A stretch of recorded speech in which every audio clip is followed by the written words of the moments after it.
Hey, it's Oscar from the Front Runner Colombo. And Tom from the Front Runner Colombo. And you are listening to a midweek special of our Run Spesh podcast.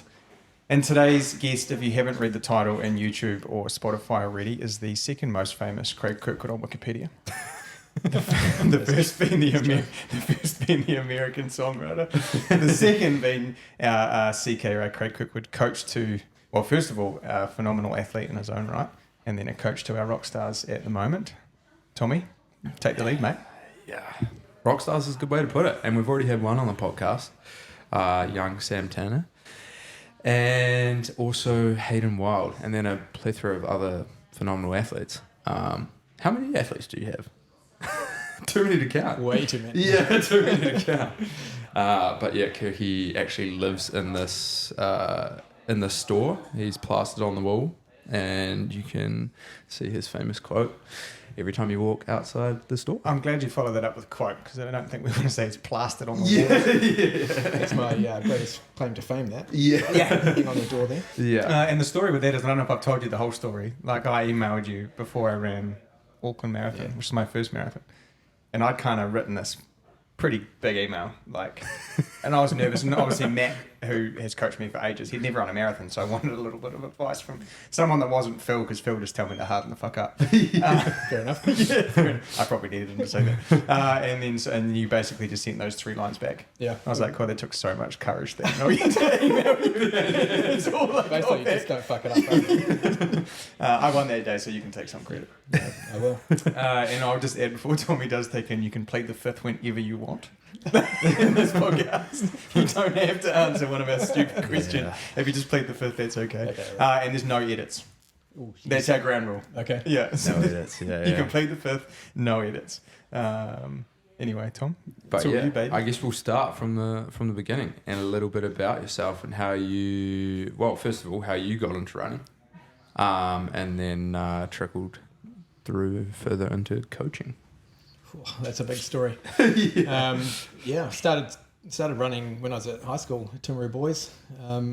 That was probably all I was good at. So started going down that line and ended up getting a scholarship to the States and ran okay over there. But it wasn't until I left and moved to London where I really started running well, and that was probably coincided with my coaching journey as well, where I worked as an assistant coach, if you like, with Kim McDonald, who was an agent in London, and we had a big squad of African runners, so some world record holders and Olympic champions and stuff. So we just working with them and getting them ready for the World Championships and Olympics and the Golden League, or Diamond League as it is now. And so that was kind of my first Olympic campaign that I was involved in, was the Sydney 2000, where Noah Nying won the 1500. So that was the first time that I've been involved in a medal-winning campaign. And I have vivid memories of being in the UK after the race, and Noah had just won, and my phone rang about 15 minutes after the race had finished, and it was him on the phone going, Craig, we won. And it was like just this really cool moment where he had included me in his journey and the success that he'd had. Awesome. So it was pretty special. So then it was a long time between 2001 and when I formed my coaching business in 2013. But just that was the start of the coaching journey, I guess. For those that don't know, Noah is still the 3,000 metre world record holder? No, he's a 1,000 metre world record holder. 1,000 metre world record holder. Okay, got my facts wrong. So yeah, what I believe is around 2:11 for a K, which is absolutely insane. It's also not the first time this show said the facts wrong. What was the other fact that were wrong? That's probably not wrong. I think most of the facts.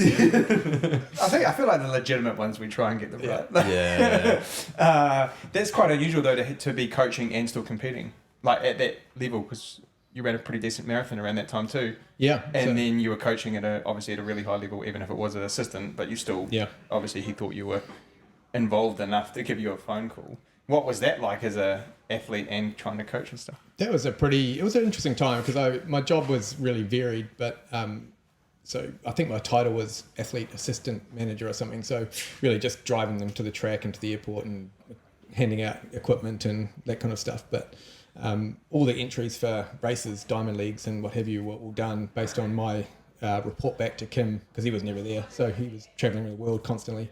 So he would like ask me what, who was looking good and how'd the session go. And so I'd report all that information back, and he would, make entries into races based on my feedback. So kind of that coach's eye started then.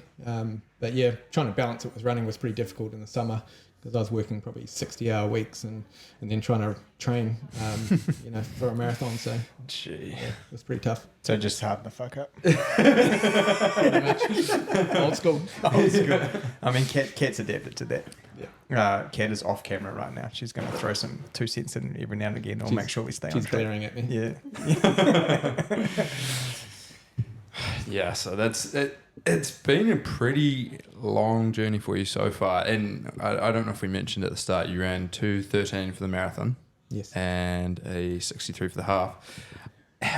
This is what I was curious. How did you then go from your running, coaching, and all of the above to trickling into triathlon? Yeah. So When did that start? So in 2008, I tried to qualify for Beijing in the marathon. And I said to my brother-in-law that if I failed in that quest, then I would do an Ironman with him in 2009. So, ended up lining up Ironman New Zealand 2009, and just got into the trap of triathlon and went down that rabbit hole for a number of years, and still there. Down the rabbit hole, yeah. So obviously the most, I guess, famous or known person is Hayden under the triathlon banner at the moment. And I believe you guys actually, the first time you met was in a race. Yeah, that's and right. And he may have... He stole my money. May have stole your money, which is still a bit of a tender topic to this day. Getting into that, Hayden obviously being the athlete he has with all the accolades he has now, how was he as a first comer or a newborn to the sport, some would say? Yeah, it was a pretty interesting intro because I'd heard about this young fella who was a pretty decent athlete, but he was only young. He was probably only 17, maybe 16. Yeah. And it was at the Hawke's Bay Half Marathon, and they had $1,000 for the win, and I thought it'd be an easy money grab, so I went down there and slaughtered me over the last kilometre. And took the $1,000. I was a bit dirty, probably still am.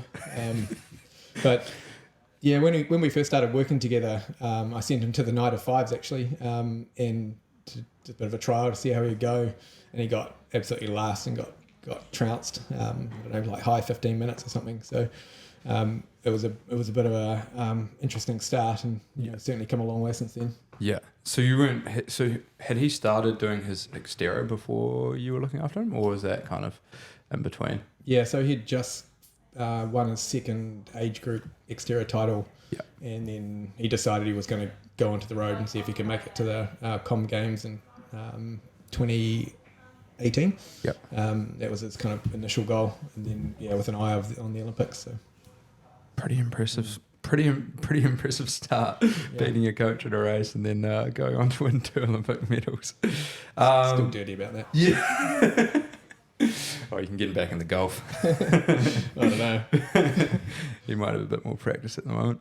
The next question I had was how, obviously I was fortunate enough to spend a bit of time in Andorra with everyone, and obviously triathlon and track demands 2 very different types of training. How do you find the balance between both and not letting it slip away on one end, like Hayden getting carried away with Sam and vice versa? How do you find you balance that with those 2 especially, and then I guess with everyone under the CK coaching? Yeah, those 2 have worked really well from day one together. They've always trained well and haven't raced each other in training, so they've never once destroyed each other. So so it's always been really positive that they can get into a session and do the work without becoming really competitive. Yeah. There's occasional times where they would dive into a few races. Yes. Sometimes I let them. At the end of workouts. Yeah. But yeah, I guess it's a interesting topic because I have started doing a little bit of triathlon, It's just Tommy's gig at trying to get some free coaching advice. Yeah. Here we go. I do have a coach. I see you in I knew what this was about. He didn't want to make a podcast. He was going down that line, wasn't he? he was always trying to there. wedge in there. No. He just can't afford you too expensive. Yeah. I'm broke as hell right now. He'll be asking me next, can you pay, you can. pay for my coaching? But yeah, taking it back to your coaching in general. So you obviously look after those guys and you look after another bunch of high level athletes. And then how do you does your coaching method or theory vary between obviously the different groups of athletes you coach? And how so, like with your juniors to then going to the the more elite people, and then obviously your age group as well. How do they all follow a similar kind of Kirkwood theory, or are they all Yeah, I guess so. I think the philosophy is like just be consistent and be present, show up and do the work every day. Yeah. But you can't, like the training for Sam or Hayden could never be matched or put onto one of my juniors. Like they would just be destroyed in a second. So just have to balance the load and the fun. the fun, yeah. Well, you do have a fairly large junior group that seems to be doing pretty well, and there's a few youngsters that will be looking to make their name known. Yeah, there's definitely in a few weeks' time, is it? Yeah. So that's pretty cool. And then obviously Kat, our other co-host, has joined the Forge and tackled her first marathon, shall we say, and loved it. So yeah, what I guess going on from that, what would be if you had to pick a highlight of your career, and then one on the coaching front? Is there anything that stands out to yourself in either of those categories? That's a big question. We're diving deep. Yeah, we're going great. I think running my first marathon, we were talking about it before in London, was a pretty special moment. Coming across the Tower Bridge and just the crowds and the people and just that kind of cool vibe that it has. Yeah. It wasn't so much fun about 10k later when I was starting to hurt, but it was still a pretty cool experience. And from a performance point of view, I don't know, maybe from coaching, probably the medals at the Olympics. I think it's hard to go past that. Yeah. And I guess speaking on the Olympics, you weren't in Tokyo, right? No, I missed out on Tokyo. Yeah, so obviously controversially, COVID year, and we won't go into that. No one's listening that high up. We're bottom feeders. If they are, they're in the wrong podcast. I think Motley's about the only one who's half interested in what we have to say. Hi, Motley. Yeah. So and then obviously Paris just recently, and we kind of wanted to take it back to. We talked obviously a little bit with Sam's journey and how he came into it at a fair deficit to everyone else. Disadvantage to everyone else in the field. I think listeners would be pretty interested to see or to hear how. I guess because there's so many coaching businesses going around these days, and there's a lot of apps now, and I feel like having an actual coach is what separates it all from the app and being able to adjust to injuries and sickness and stuff like that. I don't think an app can really do that on the fly. Not yet. AI will probably be catching up soon, but yeah, obviously, was that a big discussion with Sam and how you wanted to approach that and just make sure you were both on the same page before going into that pre-camp and obviously Olympic experience? Yeah, it was a real rough one actually, because he had that injury that popped up in March, and it just we both hoped that it would just last a week or less, and then it just dragged on and on and on and on. Yeah. And as it got further and further into it, it just got more and more like second guessing, going shit. Are we going to get him to the start line? Is he going to be okay? Is he going to be able to run at all in the lead up? Will they even let him travel to Paris and race? So. So it was just day to day, going through that process of cross training and how's it feeling every morning, and probably got sick of me asking that question every morning. I'd ring him up, how's it how's it feeling? And for a long time it was no better, it was worse. That was pretty grim to go through that, and then to get him running, I don't know, like 4 days before we flew out was a bit of a relief, but was kind of that whole time we were in Andorra, every morning I'd wake up and go, Jesus, is this going to be the day that he goes backwards and we put him on a plane back to New Zealand? Yeah. So, can I ask? Yeah, go. So we had Hamish Kerr on a previous episode, and he was talking about his relationship with Jimmy, his coach that he's had for the last 12 or 18 months. As a coach, how much of that are you internalising yourself to try and take pressure off Sam? Because obviously he's eating himself up. Like, we're all athletes in the room. Like, we know that he's like, fuck, I need to get better. I want to do this thing. How much are you trying to take that stress away the best you can from him? Yeah, I had to shield a lot of the back chat from above that was going on, so that he wasn't exposed to it and didn't make it worse. So yeah, definitely carrying a big burden, because like every session I'm like, shit, is this going to be the one that destroys him? Yeah. And so you're in this like knife edge fight of trying to get him as fit as you can with what his body's going to let him do, and not too much that you knock him the other way. So I mean, that's a pretty impressive effort to get him. What did he run? 3:35. Yeah, 3:35. Yeah, after 5 weeks of training. Yeah, 5 and a bit of weeks. It was amazing that he got that far. So I think it's a credit to obviously the relationship that you guys have and the understanding that you both have of his body and the communication that you must have had together to pull that off. Because that's I don't know. Most people probably won't understand how phenomenal that is. No. I think the four of us sitting in here understand how, like... A lot of good luck too, let's be fair.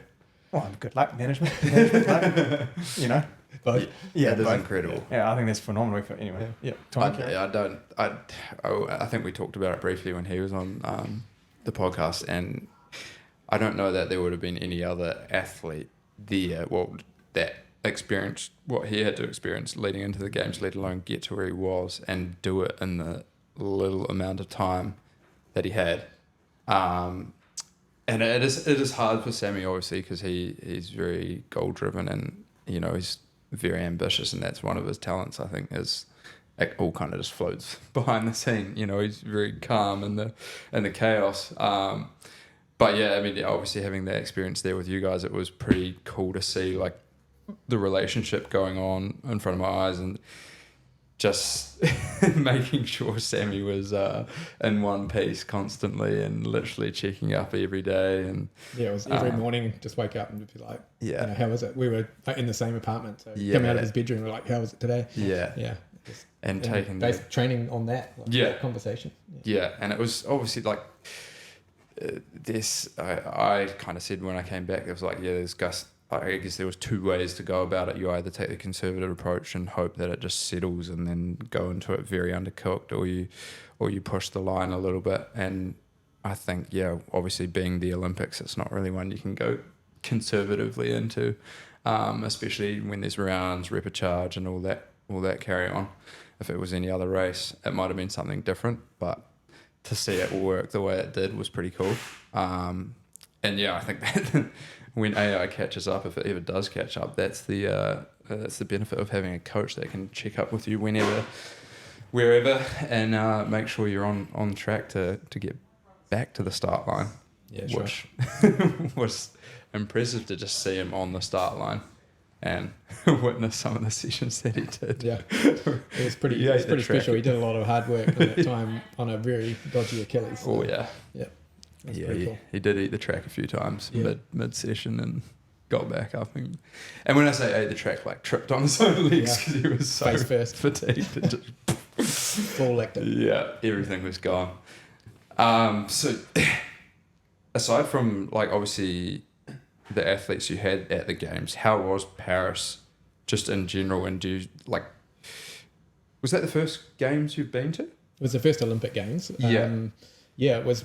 With your athletes, yeah, it was pretty crazy. Like, because I had triathlon first, obviously, and then that had a delay, and then kind of racing in the middle of the day in the heat, so that changed the dynamic there. And Hayden's winning his medal, and then that afternoon we celebrated at the New Zealand House, and then I went from New Zealand House with my suitcase and everything to the village and switched to athletics that night.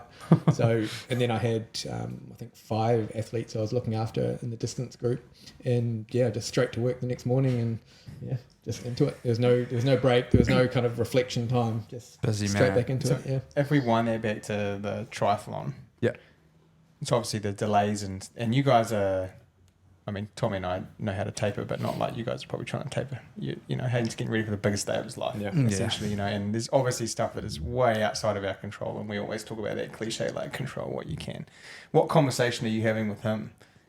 Because he's like getting out of bed, like, we're going to see Olympics today. Yeah. And then it's not. And then you got to go through all of that emotional stuff. It was, I don't know, 5 a.m. or whatever, what time it was, 4:30 a.m. that they woke up ready to get up and go to the race. And they came out of their rooms, and I'd already had the call at 3 a.m. So I was been awake for an hour and a half, and I'd already done interviews outside and what have you. And then they came out of their rooms, he and Dylan, and I was like, we're not racing today, boys, back to bed. So they just went back to bed. It was pretty calm. They just both turned around and went back into their rooms and went back to sleep. That's awesome. It was amazing. And then they got up, I don't know what time, 9 o'clock or something, and we just had a chat, and then we were like, let's go for a run. So we went for a run along the river, but that was pretty hectic because there were so many people out, and they all knew who Hayden was. So he was, you know, having to stop for selfies, and you know, people were yelling and running along next to him with their phone and all sorts. So it was a bit chaotic, but yeah, they coped with it pretty well, both of them. That's amazing. I mean, so then you had to kind of reset, and they got to go through all that race night nerves again and all that other stuff that goes on. Yeah, and there's a whole bunch of logistics. We had to change accommodation because they'd only had a book for one night, so we had to like move all their gear and through the streets of Paris, and it was just chaos. Yeah, so I like how they say we had to move all their gear. Well, I had to move it. Yeah. I was going to say, I'm going to say that because when Kat and I were in Latvia, they like bowed and screwed our rooms up, and some of us had to move. We had to carry our own gear. And Deb booked in the wrong hotel. She booked the one down the road, so she had to walk her bags down the road. Yeah, anyway, Hayden didn't have to move anything. No, he shouldn't have to move anything with a medal. And then crew. So he's racing. What are you doing? Well, he's racing. Well, interesting. I just wrote, when on the flight down yesterday, I wrote just a reflection piece about it and kind of talked about how I was feeling. And I was actually really calm the whole race, like until maybe the last lap when he was kind of 13 seconds in front with a lap to go, and I was thinking, he's actually going to win this race. Like, he's going to be Olympic champion. This is freaking cool. and then didn't see them again until they came past the end of the bridge with about 350 to go, and Alex was like 2 seconds behind him. I was like, shit. And I'm pretty sure I swore, and I probably kicked the fence, and then fair enough too. And then I made my way behind the finish line to try to get there, but it's too much security, couldn't get anywhere close. But and like I know, let's say I'm racing Tom or Tom's racing me or whoever, we know our tells when one of us is about to blow the gasket. Do you know his? So you knew. Yeah. Fuck. Yeah, I was just going to say like how. It was like a K and a half to go. He actually looked like really good, like really in control, really like smooth tempo, and I was like, he's still running fast. And then and then when I saw him come past the bridge, I knew it was over. Yeah. Okay. Yeah. Honestly, it was a phenomenal race. It was incredible. I had to do a meditation afterwards to calm myself to sleep. We had people talking in the store about that race for probably a good 6 weeks after it happened. There was just more people coming in. Like it was probably. I thought it was the race of the games. Maybe a little bit biased, but and I think the photo at the finish of him and Yi, sitting like that. We were talking about the photo of Jimmy and Hamish on his podcast of Hamish leading into Jimmy like before he does his third jump for the qualifying round. That was one of my favourite photos. Yeah. And then the photo of Alex and Hayden sitting at the finish line. It's almost just like two. You could almost say they were two like teenage mates who had found themselves on this massive stage. Yeah. Well, that's how they started. Really. Yeah. Like they started racing each other when they were like 19. So and they've been going head to head ever since. So. And then they just find themselves in front of a billion people. Yeah. And they're still the same. You know, kind of kids in a way. They kind of just sit there and take it all in. It's pretty amazing. Yeah, I think they talked to each other and they just talked about having not screwed this one up because in the past, at the big races, they've kind of both fucked it up, and in this occasion, they managed to pull it off. It was a phenomenal race, and I think you would just appreciate it as a race. Yeah, it was cool to watch, even though the result hurt. Yeah. And speaking of hurt, what does that feel like? Because you obviously you watch it happen, and then what kind of happens afterwards? Yeah, well, it felt like the gold had been stolen. That was the way that it felt. Even if he won silver, but it felt like the gold had been stolen. Yeah, that's the way it felt. And are you saying anything to him afterwards, or are you just letting him? No, I think we just had a hug and you're just gonna let him because he knows internally he knows what's going on. Yeah, exactly. and you've got whatever you're thinking, and then I guess you come together a couple of days later and debrief because he's got to get rid of Super League or something. Yeah, well, we didn't have a chance really because I was straight to athletics, so we yes. kind of just a real quick chat, and then I think we talked on the phone a couple of days later. Sweet. So then you head into the Olympic Village. Yeah, straight to athletics. Straight to athletics, and you're basically looking after 3 broken. Yeah, pretty much. I say that in all the love in the world, Yeah. and Yeah. it's sad in a way because the general public wasn't aware that they were all having some problems. Yeah, it was pretty sad, and people they get judged all the way up the chain, like right to the top NZOC level for having injuries and like why were they injured and what was going on, and all these questions get asked from the top down, and it's pretty rubbish. Have you heard of soft tissue? Yeah, There's a reason it's called soft tissue. Yeah, literally. Have you heard of running? It's a pretty brutal sport. So how many days did you have with athletics before Sam's first race? Or maybe 2 or 3. So what are you guys talking about in that 3 days? Like, how are you preparing him to? I guess because in the back of his mind, he's probably thinking, "Geez, I'm not 100," which must be. I mean, seems like he's a pretty calmish, But headstrong. he's super confident. Though. Yeah, He always is confident that he's going to be able to nail it. And so I'm not the kind of person who ever squash that. Like I want to encourage that kind of enthusiasm because that's what creates exciting moments. And even with Kat, like her crazy idea to do a marathon, like that's like I'm fucking here for that. like just encourage the madness, like that's what I'm about. So we just talked about what he could do in the race and positioning and like what was reality and but still thought he could have qualified on a good day. Like it was always going to be an uphill battle though. It's a pretty brutal system, right? Like lose one, repertoire, and then you got to make a semi or whatever. And It's the Olympics. Yeah, true. We did talk about that with Sam, didn't we? You got like 32 of the, what was it, 27 or 32 or whatever it is, of the fastest men in the world over 1,500 metres, all trying to win one thing. Yeah, that's right. It's There were Diamond League winners who didn't make the final, or the semi-final for that matter. So. Phenomenal. Yeah, I think that was like the 1,500 at least was probably the event where a lot of the top athletes didn't really perform to their potential, I feel like. And it's hard, like you were just saying before, it's so hard to know where they've been in their training, what's happened in the lead up or how they've been performing. But for Sammy, obviously he did 2 races before the games. Yeah, he did 2 races. He did that one in London. That was, kind of a week out. And then we'd had a backup race in Belgium that we'd kind of flagged as another opportunity just to sharpen his kind of race tactics because he hadn't raced for a while, so we thought maybe it was another good opportunity. So just those 2 races.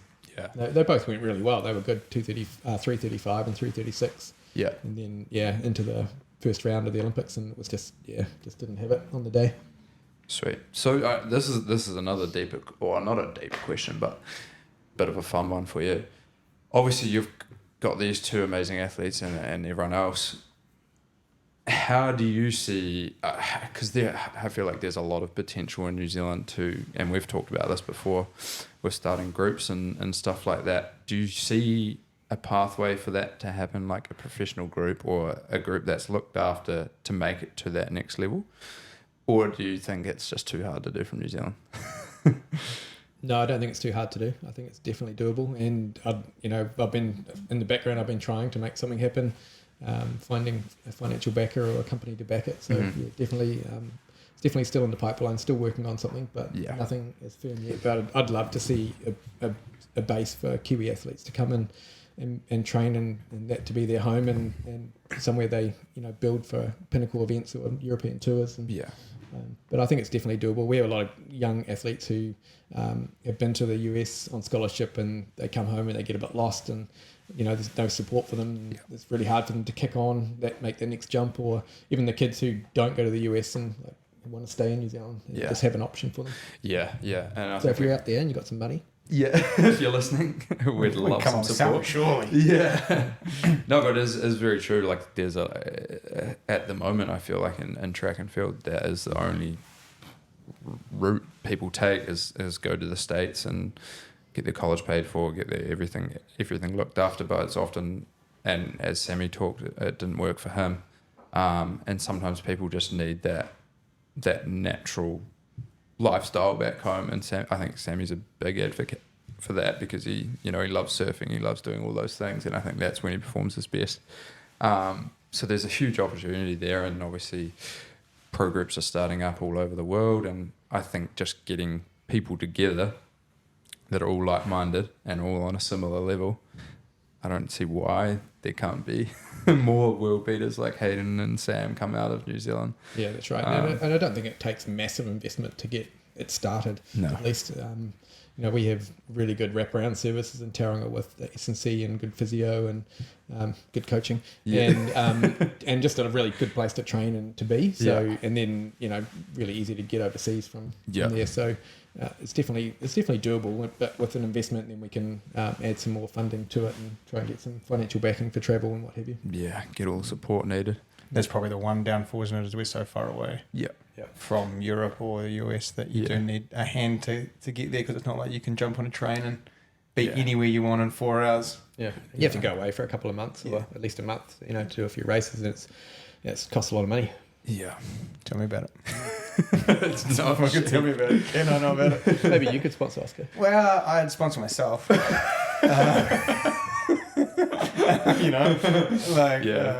have to, right? No one's going to sponsor me. I'd say too many naughty things. My brain is ruined. I could have my own. You've been brand. very controlled so far today. Well, I think I've been disappointed. good. I think I'm just enjoying the conversation and just trying to just butt in where I feel necessary. I think I've only sworn once. Yeah.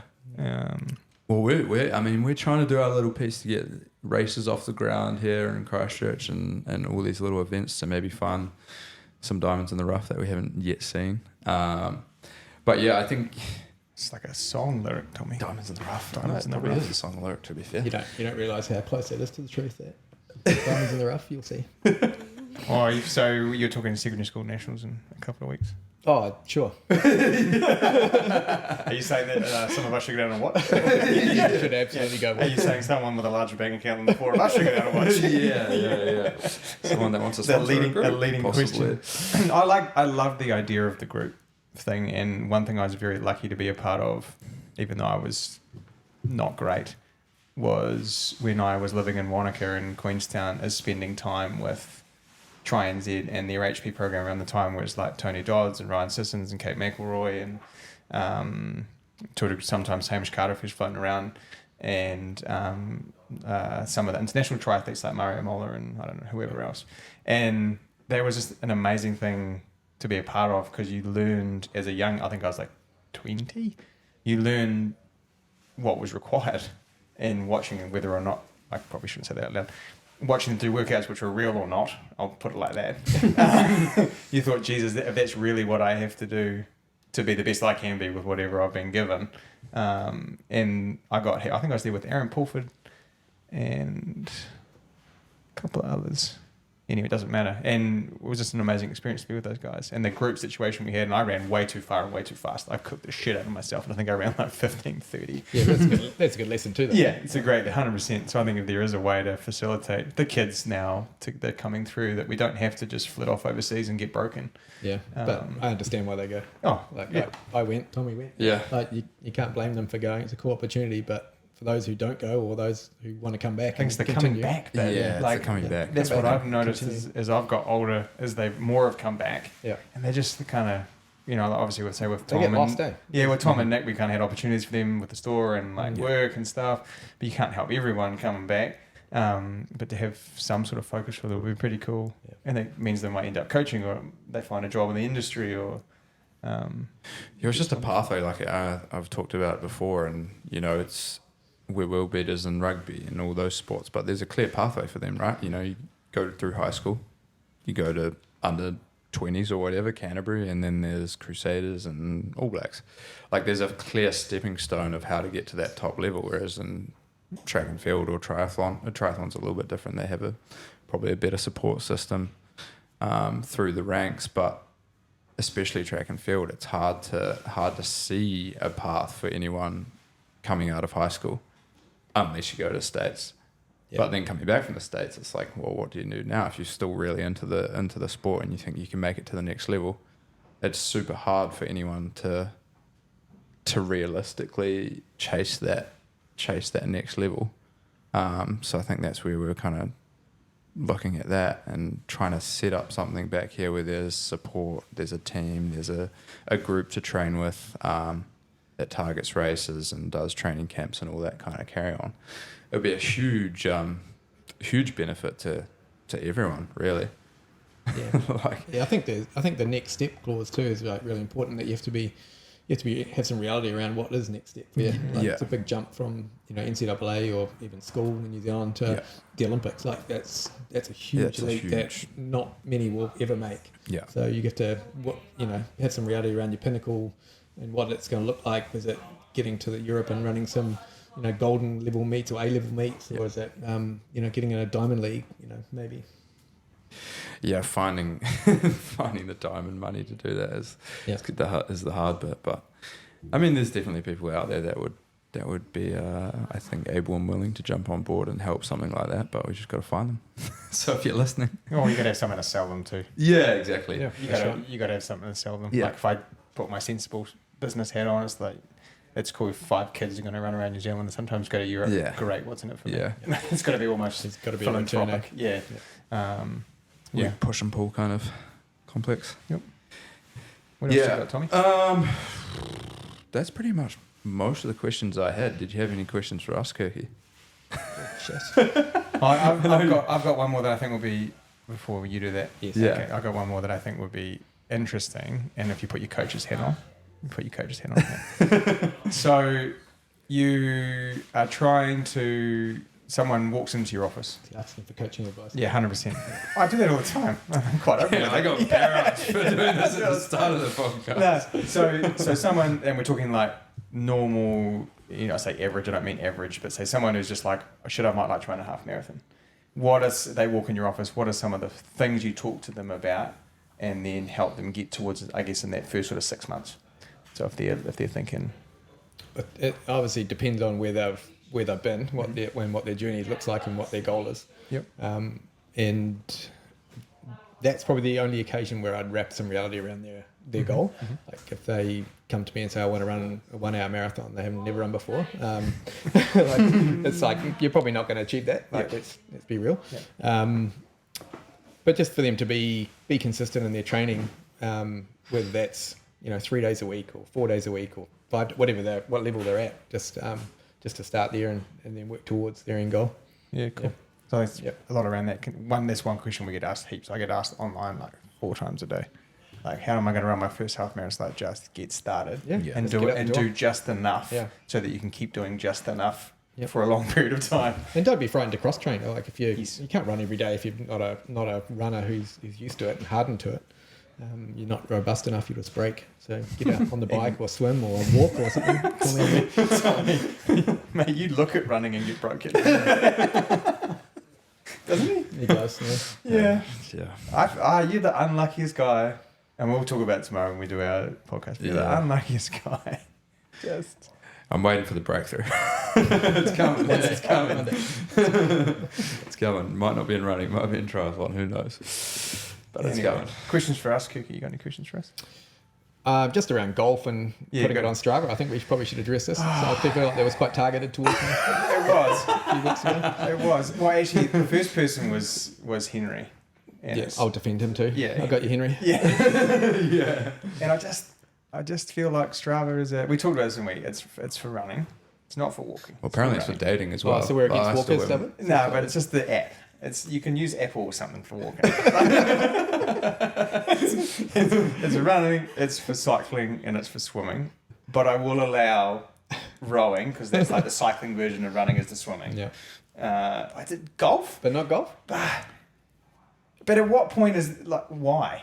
Only because Is that just to say- Garmin actually tells you how far to the pin, and so while you're playing, it actually helps you measure the course, and then it just ends up on Strava because my watch is linked. Does it help you regulate your fit? So yeah. How much minutes per hole. Was it Nick Willis who won speed golf world something? Oh, not Worlds. Oh, he won New Zealand Zealand, but I think he did go to Worlds at one point. I don't Possibly, how he did. Yeah. That sounds fun. Yeah. We should get a group of us together and have a few too many tequila shots and see how long 6 rounds of speed golf takes us. Yeah. That sounds fun. Let's do Yeah. it. Okay, I'm in for it. I'm in for it. No, I just don't think golf should be on Strava. We can agree to disagree.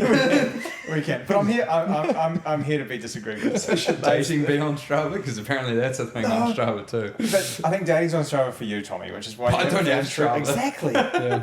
I've never had Strava. I probably will never get He's it. a Luddite. Yeah. Yeah. Like, I've never had it. no, I won't say that. Don't worry. No, say. No, I can't. We might really be cancelled this I time. might really be cancelled. And like I said to Hamish, it's your brand today. It's not ours. If we demolish our brand tomorrow, it's fine. It's fine. Then people just won't listen to us, but they chime in for this stuff. So, in terms of your big two high-profile athletes, or your 3 big high-profile Yeah, athletes, we know what Kat's going to do. We can't say because it'll ruin tomorrow. Yeah. We're going to talk about it tomorrow. What are those 2 boys going to do next? Sam's got an indoor season lined up, actually. He's going to go and run a couple of indoor races in Boston, New York, in early February. Hopefully get the world qualifier for Tokyo nice and early, and then we can plan his campaign over summer, probably some diamond leagues and I don't know what else. And then Hayden is racing everything and anything. He just doesn't stop racing that. Can't help himself. He's actually doing Tin Man this coming weekend. Just raced in Phuket as well. Yeah, Like a last few weekend. days ago. Yeah. But no, the main focus is World 70.3 champs in Taupo mid-December. So and then he'll have a break. Nice. Although he did want to run night of 5s. I'm not sure if I'll let him. I mean, That would be one hell of a backup. Like Be a impressive. week apart. Yeah. I tried it and I think you did okay. I did alright, yeah, but Now your Achilles is fixed. yeah, that's what I was just going to allude So to. 4 weeks later. And it, you know it's always 4 weeks later, isn't it? Yeah, that's probably bang on. Always. I know a bit 4 about weeks. Achilles Yeah. recovery. So What was it? I know a bit about Achilles recovery now. I might think have to hit up Bradbury again. I think Craig would have you on about the shoe selection. I'm going to have you on about the shoe selection tomorrow when we do our podcast because for Queenstown. Oh, I don't think it was the shoe to wear. the Essex. Yeah. Oh yeah, no, I just wore it because it was old and I didn't want to ruin a good pair. Oh, there's your problem. It was literally that. He was too cheap, is what he's saying. Yeah. And we talked about how cheap Thomas last week when he wasn't here. No, it's not cheap because like I have other shoes I could have worn. Well, to be fair, I did select that shoe because it was supposed to be raining. And the Essex has fairly good grip underfoot, and it's a wider base, so there was some thinking behind it.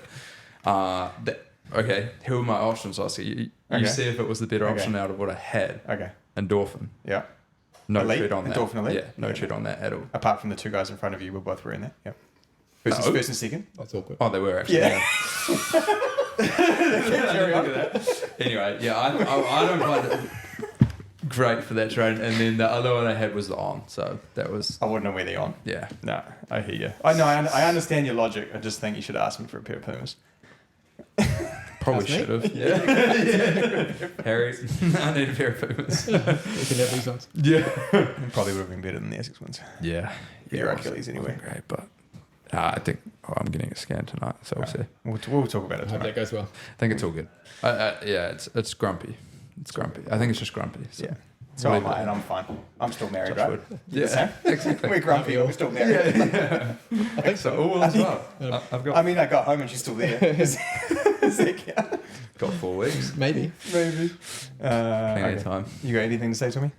No, I think that was good. Nice. Okay, great. Thanks. for- First coach actually on the podcast. Yeah, thanks for having me. First coach? First- Yeah, it I'm was- trying to think. Is that a win? I think Yeah. you're a win. Take it. You're a winner. Yeah. Thank you. And if you want to see Craig's quote, you've got to come in the shop and buy a pair of shoes. Yep. And That's also a great quote. And I followed that this year. 8 years later. Good. 8 years Finally, later, and you I won.